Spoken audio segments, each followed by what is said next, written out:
Hello everyone, my name's Kunda. I've been wanting to make a video, something like this, for a little while now. If I do more and more of them, I'll want to be moving away from mainstream and state-run news media and favoring more independent and grassroots on the ground level type stuff. But tonight we got a little bit of a Friday show, a late Friday show, maybe an early Saturday show, depending on when things get edited and uploaded. Let's get right into it. So here we have the front page for CBC, the Canadian public broadcaster, as most of us here tend to know. What do they have on their front page today? The nature of things inside the great vaccine race, Ottawa to tougher international travel restrictions as Omicron concerns escalate. This story, I think, comes up in the next page we're going to look at. After she lost her hair from COVID-19, 7-year-old Regina girl excited for first vaccine dose. I am curious, why does COVID-19 cause a 7-year-old girl to lose her hair? Cedar Hurl lost her hair while her mother suffered a small stroke from disease. 7-year-old Cedar Hurl squeezed her eyes shut and grabbed onto the fur of the therapy dog as she grabbed her vaccine. Okay. But she never hesitated.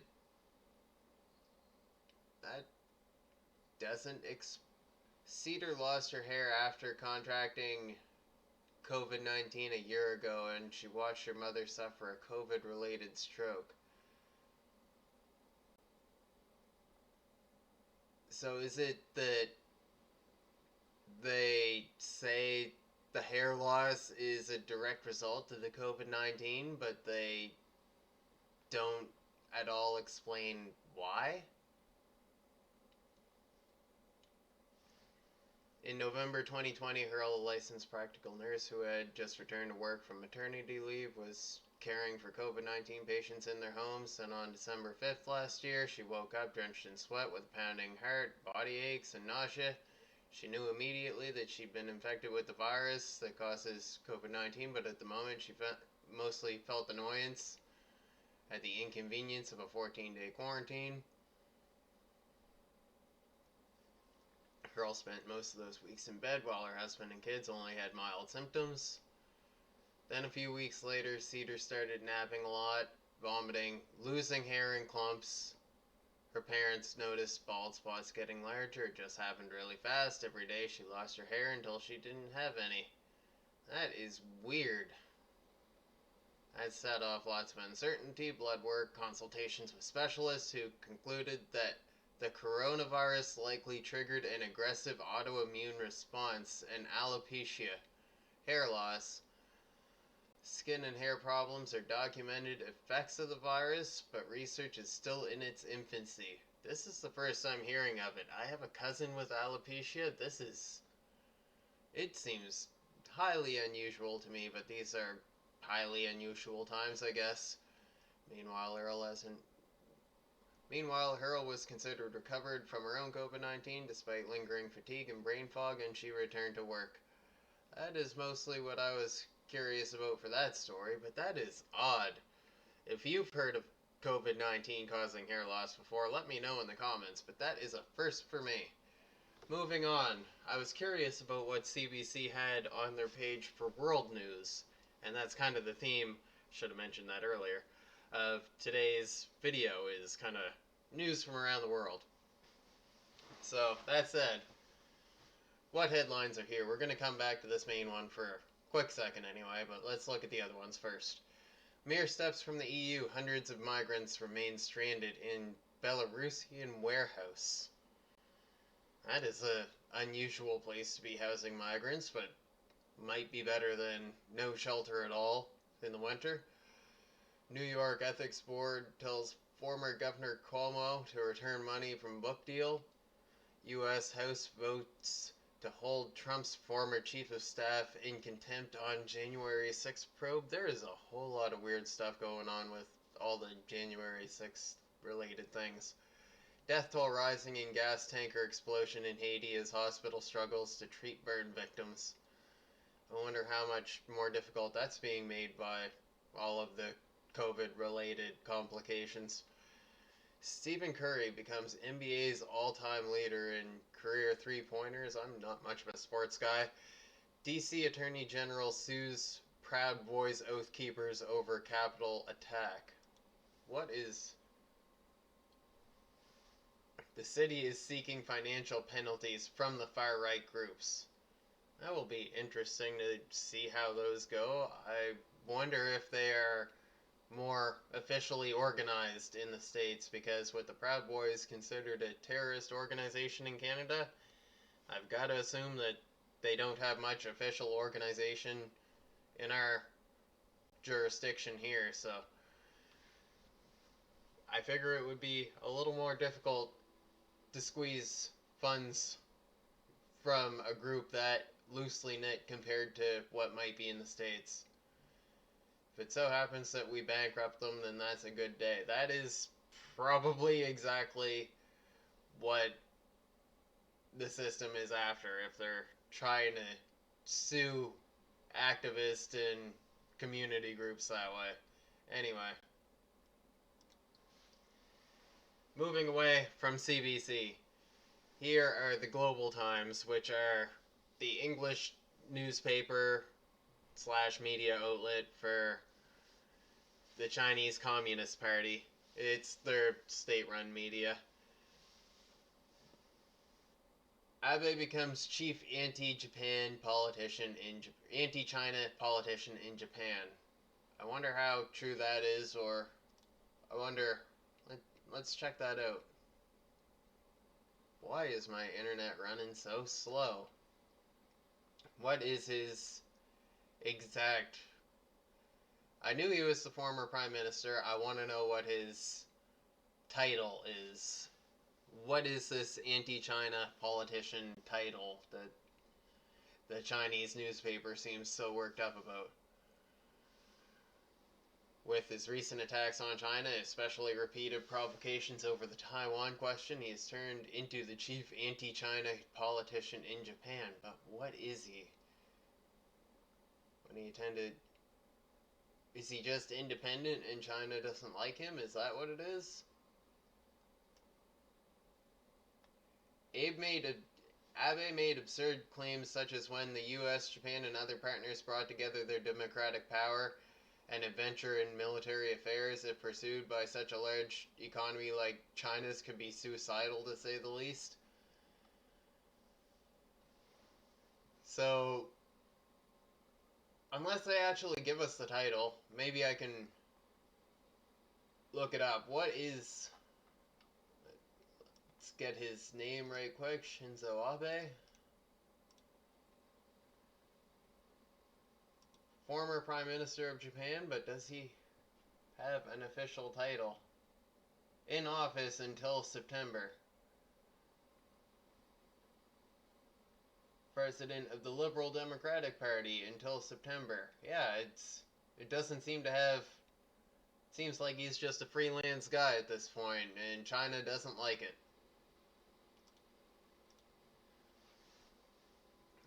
I have no doubt he will die if extradited to the US. Julian Assange's fiancée. Interesting to see China reporting on Julian Assange. Mainland reports 2 Omicron cases as supply chain threatened. This is kind of the interesting one to me right now. What is China doing in response to Omicron? Christmas orders hardly affected by sporadic outbreaks in world's factory. Did I read that right? Yeah, hardly affected. Less than 24 hours after North China's Tianjin reported Chinese mainland's first case of an imported infection of the Omicron coronavirus variant on Monday night, Guangzhou, capital of China's Guangdong province, reported a new imported case infected with the Omicron strain. On Tuesday, as the country has been battling sporadic outbreaks that weigh in on its manufacturing hubs. The patient, 67, returned from overseas on November 27th and got to Guangzhou by flight CA 1837 for home quarantine after finishing his concentrated quarantine at his first landing city, according to an official release from the Guangzhou Municipal Health Commission on Tuesday. Guangzhou's health authority did not reveal his entry city, but the Global Times found flight CA-1837 was between Shanghai and Guangzhou, showing that Shanghai was his first entry point after returning from overseas. The world is now battling the Omicron variant, which has so far spread to more than 60 countries and regions, posing a very high global risk. The WHO was quoted as saying in media reports on Tuesday, the mutated variant evades vaccine protection, as some evidence showed, but clinical data on its severity is limited, according to media reports. Is that the wordy way to say that they haven't found any deaths from Omicron yet? Before 2 cases detected on Chinese mainland, the island of Taiwan and the Hong Kong Special Administrative Region also reported Omicron infection in the past few weeks. The National Health Commission, NHC, released a guideline on November 29 concerning the features of the new strain, saying China's current COVID-19 policy is still effective in fending off the new variant. However, while the Tianjin case was fended off at a border city entry-level quarantine spot, the Omicron case in Guangzhou was detected at a community-level regular nucleic acid sample collection on Sunday, sparking concerns on whether it's been spreading into the community for some time. Some Chinese epidemiologists and public health experts said that the country's dynamic zero-tolerance policy remains the most effective way in the world at lowering daily infections and overall deaths, thus safeguarding the interests of the public at the maximum level. But Omicron brings new challenges, as the timing of testing could lead to the emission of new cases, while the impact of the new variant on current vaccines needs to be further studied. 2 cases. After the mainland's first Omicron case was reported in Tianjin, Gu King, director of the Tianjin Health Commission, said in an interview with state broadcaster Chinese Central Television that the Omicron variant was detected in a sample of an imported case from Europe. The person had normal temperature when he entered China through Tianjin. In order to prevent the further spread of Omicron in the city, Tianjin authorities are planning a special treatment area for Omicron infections with a special medical team. So far, no other Omicron infections have been detected among other passengers on the same flight, according to the authorities.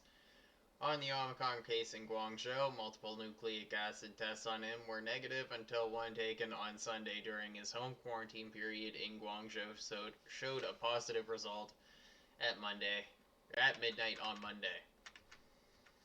I don't think it might be the problem with the detection reactant, but the level of illness of the patient in Guangzhou was not high enough to be detected. Wang Guangfa, a respiratory expert at Peking University First Hospital, told the Global Times on Tuesday. Shanghai, where Guangzhou patient landed initially, failed to screen it out, which was probably because the patient was at a very early stage of the infection with a relatively low virus load, he said, noting that scientists and experts around the world are still studying the new variant.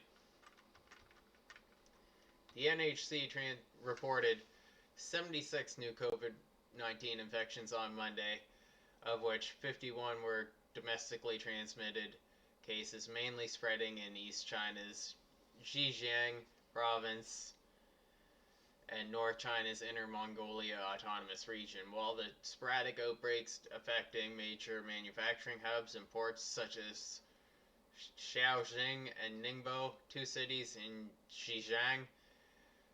I'm sorry about these pronunciations, by the way, I'm doing my best.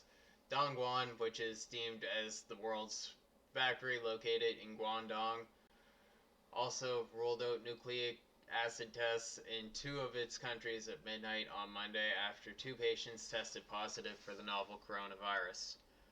So seemingly that's the regular coronavirus, not Omicron. A blow to the supply chain. Businesses in Xinjiang are facing logistical challenges which may impact clothing firms and other sectors of the local economy. After factory activity and transportation channels in parts of the province were suspended amid the recent resurgence of COVID cases, the Global Times learned. Starting December 8th, all companies except for those making essential products or PPE in Zhenhe, a district in Ningbo, have been required to suspend production. On the same day, Shangyu district in Shaoxing also required local companies to suspend production with the exception of firms producing PPE and other essential products. Shangyu is a key hub for textile dye firms, while Zhenghe is a key base for the domestic petrochemical industry. Aside from halting factory production, those cities have also restricted inter-city transportation. Zhejiang has closed 10 freeway toll stations on 5 highways, while Zhenhe and Shangyu have suspended package delivery services. A total of 247 bus lines have also been suspended in Ningbo and Shaoxing. Several local businesses told the Global Times that the suspension, combined with new public health measures limiting the flow of goods and people, has triggered logistical challenges for their companies, with truck drivers unwilling to enter the affected area for fear they may get caught up in new measures or forced to observe quarantine. We can't ship our projects from Shaoxing. Drivers from Ningbo are reluctant to come here, and warehouses in Ningbo are reluctant to accept our products.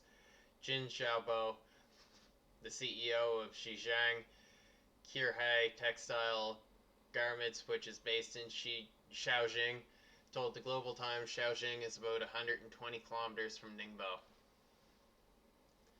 This has caused headaches for Jin, the veteran trader, as he has no means to ship products to his overseas clients, particularly during what is the peak season for delivery clothing companies.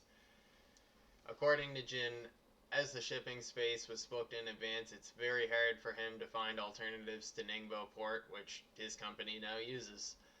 As far as I know, some companies have offered to pay the freight drivers 10,000 won more as compensation if they are required to undertake 14 days of self-isolation after they travel from Shaoxing to Ningbo, he said.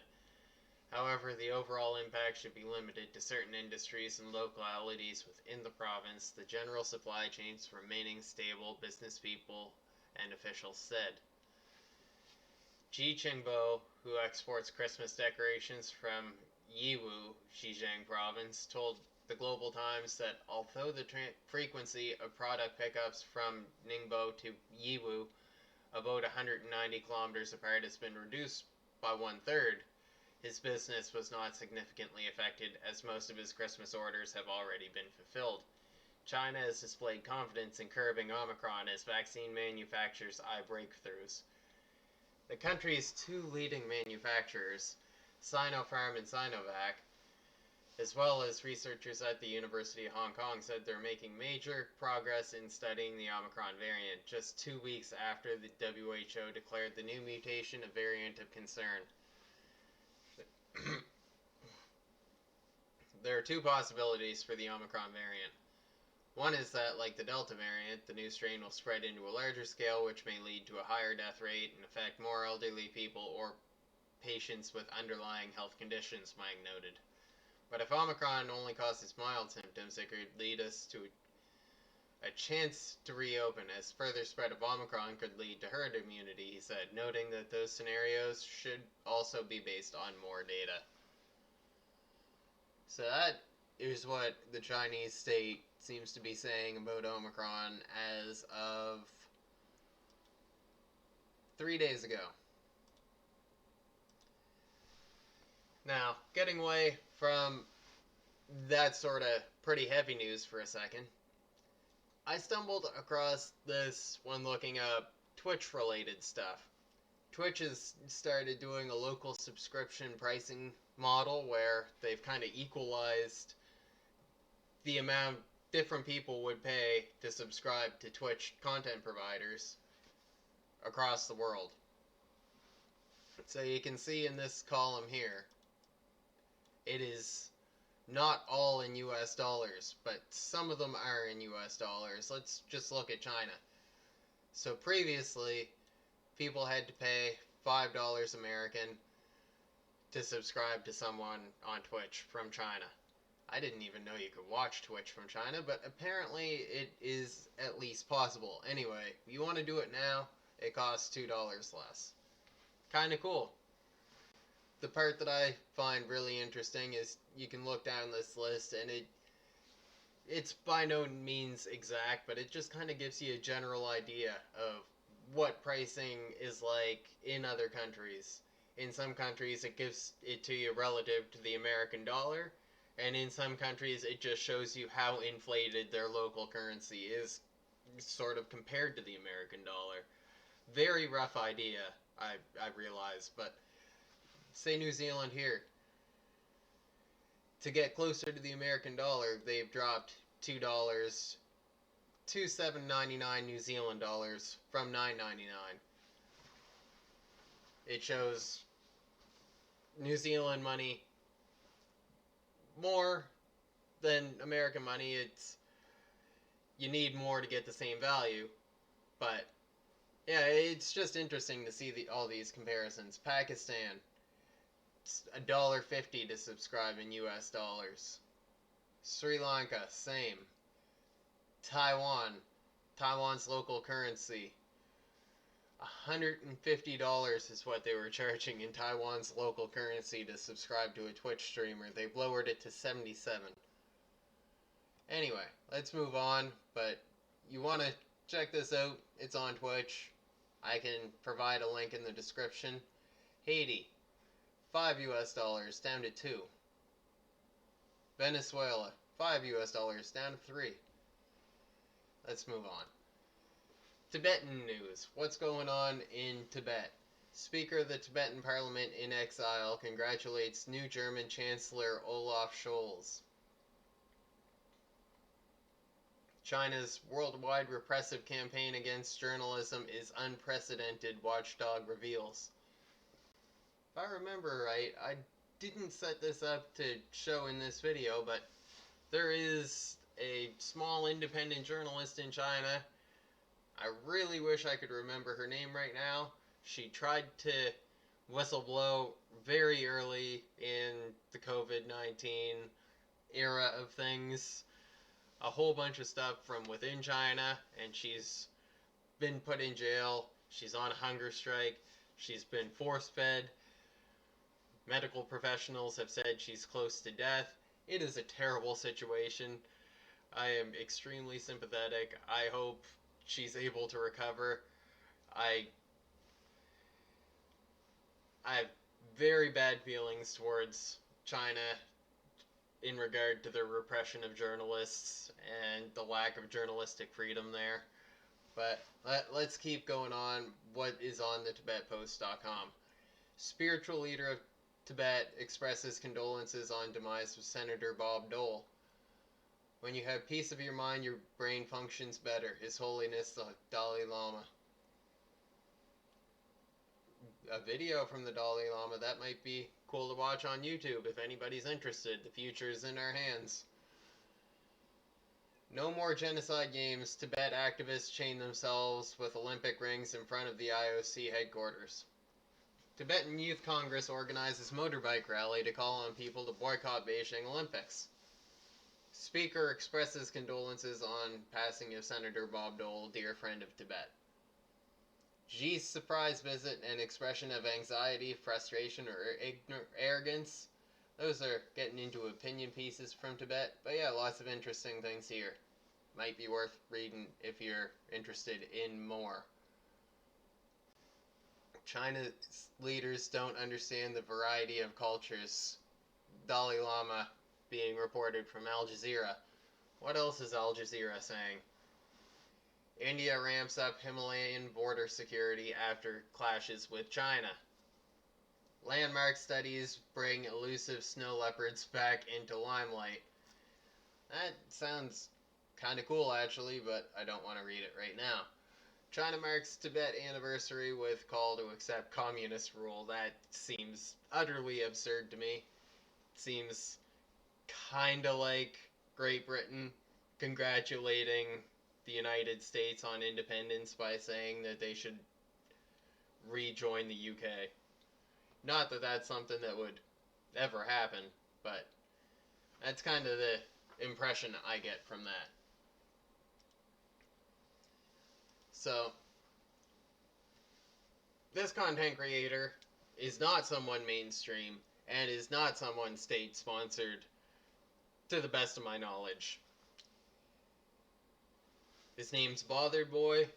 He has some pretty interesting videos on here.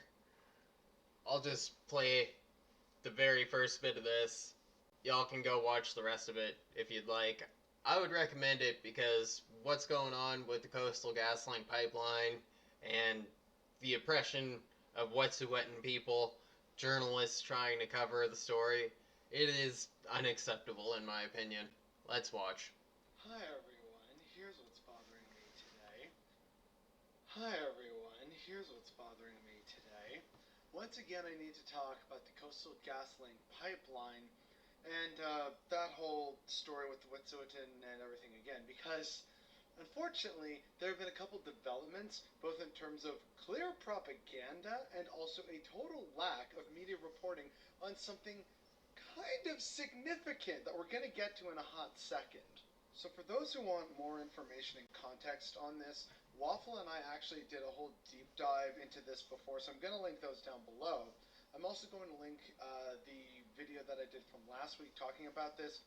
So between those 2 or 3 videos, however many there end up actually being, that should get you covered to get you up to speed to what's happening now. And so what's happening now is very much a propaganda campaign, especially from the poor, awful business Coastal GasLink, because according to a reporter on Twitter, CGL now speaking about essential supplies like food and water being held from the man camp, which had 500 workers. He fails to mention CGL didn't tell its employees to get out before Wet'suwet'en deadline, which was extended. He then says RCMP performed rescue operation to save workers. Yeah, apparently Coastal GasLink is having the audacity to go around and say, oh, it was really bad, look what they've done to our poor workers. They gave you deadlines. They told you they were going to do this multiple times and even extended the deadline before, okay, well, you know what, even after the extension, no one's leaving, so that's it, we're shutting it down. And even the workers know this, but very few people are talking about it. And too few people are talking about it. That's why we need to be more attentive to this issue. Moving on. CBC News. Spy agency warned Trudeau China's tactics becoming more sophisticated and insidious. CSIS says foreign interference operations have become normalized. Surprise, surprise. Trudeau, who kind of at the beginning of his prime ministership was speaking, and I've got to acknowledge that he's kind of right in that China's government structure allows it to move faster and respond without all the things that come about because we have elections at least every 4 years. But that said, that is... You can acknowledge that while also acknowledging the bad that comes with the Chinese system, and I hardly see that from Trudeau, at least not near to the degree I would like. China's presidency, that I shouldn't editorialize so much and give so much opinion in this. I'll just read a few more paragraphs of this CBC article. As Canada's spy agency warns that China's efforts to distort the news and influence media outlets in Canada have become normalized, critics are renewing calls for Ottawa to take a far tougher approach to foreign media interference. The warning is contained in briefing documents drafted by CSIS Director David Vivineau in preparation for a meeting he had with Prime Minister Justin Trudeau earlier this year. That meeting focused on the rise of foreign interference in Canada, something CSIS says has become more sophisticated, frequent, and insidious. One way foreign states, including the PRC, try to exert pressure on other countries is through media outlets, says the document obtained through an access to information request. In particular, PRC media influence activities in Canada have become normalized, it reads. Chinese language media outlets operating in Canada and members of the Chinese Canadian community are primary targets of PRC directed foreign influenced activities. And I don't know about you guys, but I am seeing much more Chinese language in things within Canada over the past year to 3 years. The Chinese government controls WeChat, has a monopoly on many Canadians' lives and their ears and their brains. We need to find a solution to that, he said. Who is he? Skip down a little bit. But I did not want to read the whole thing. I think it's still talking about vegan now. I am pronouncing that terribly, and I'm sorry about that. We also need to monitor and make sure that our regulators make sure that broadcasters and the commentators are held responsible for this information they help spread, especially during the election or before the election. Amin Lau also called for more oversight to make sure China isn't manipulating media and threatening journalists. That would be good. CISA said it recently increased its investigative efforts and triggered threat reduction measures, a term referring to its broad legal powers to reduce threats to the security of Canada. The main restriction on CSIS's threat reduction powers is that the services can't intentionally or by criminal negligence cause death or bodily harm, violate sexual integrity, or willfully obstruct justice. Now, all this said, protecting journalistic freedom in Canada is all well and good. We need to do it. Or in China, but Canada has its own problems. We need to do it in Canada too. The Wet'suwet'en issue is a very good example of one way in which journalistic freedom needs to be protected in Canada. Now this issue is a little provincial. From Saltwire. Northern Pulp sues province for $450 million. Now, if you're unfamiliar with this story, this is basically the story in relation to the pulp mill in Pictou County that was dumping effluent to Boat Harbor near Pictou Landing First Nation. They were put a stop to that, which ended up resulting in the mill being shut down. The mill is trying to reopen, but apparently they're suing the province for $450 million. That is the long and short of it. If you're interested in more on this, I highly suggest looking into this issue, reading this article. Like I said, you can find it on Saltwire. And let's just finish this up with one more world news thing. I decided to pick a country at random, see what I could find. This actually isn't state news. This is private sector news out of the Ukraine in English because I can't read Ukrainian. Let's check out some of these headlines. Interpipe ends cooperation with French-based Vallourec within joint venture for production of pipes. Not something I care about, but it seems important to the energy industry in Europe. Russia's draft agreements with US and NATO demand commitment not to admit Ukraine into NATO. I wonder why Russia doesn't want Ukraine in NATO. Russia disappointed with US and NATO signals on Russian security assurance proposals. Now, unsurprising, the whole Russian Crimea issue is big in Ukrainian news. Well, Russian Crimea. I mean Russian Ukraine. Don't know if Crimea is still kind of the center focal point for all that. Seems to not be.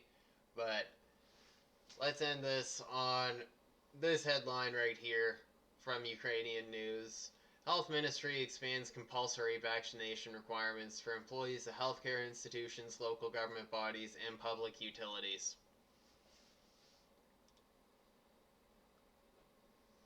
As of today, the Ministry of Health, by its order, has expanded the list of organizations whose representatives are subject to compulsory vaccinations against COVID-19 to include employees of healthcare institutions, local governments, and public utilities. Now, I'm going to insert my opinion here. I think if people want to democratically elect unvaccinated people, they should be free to do it. I think that if there are public healthcare institutions and private healthcare institutions, maybe the public healthcare institutions should discriminate if that's democratically what most of the public wants, but the private institutions should be free to hire whoever they want, to serve whoever they want as customers, etc. Anyway, let's finish off this little late Friday, hopefully not Saturday show with reading the rest of this article about how Ukraine, like everywhere else it seems in the world, unfortunately, is imposing top-down control measures on its population. The ministry has said in this statement, Ukrainian news agency reports, according to the orders of the ministry, for the period of quarantine established by the Cabinet of Ministers in order to prevent the spread of coronavirus disease subject to mandatory vaccination against COVID-19 are employees of central executive authorities and their territorial bodies, local state administrations, and structural divisions. Institutions of higher, postgraduate, professional, advanced, professional, vocational, and technical, general, secondary, including special preschool, extracurricular education, institutions of specialized education, and organizations, regardless of the type and form of ownership. Local government bodies, healthcare institutions of state and communal forms of worship.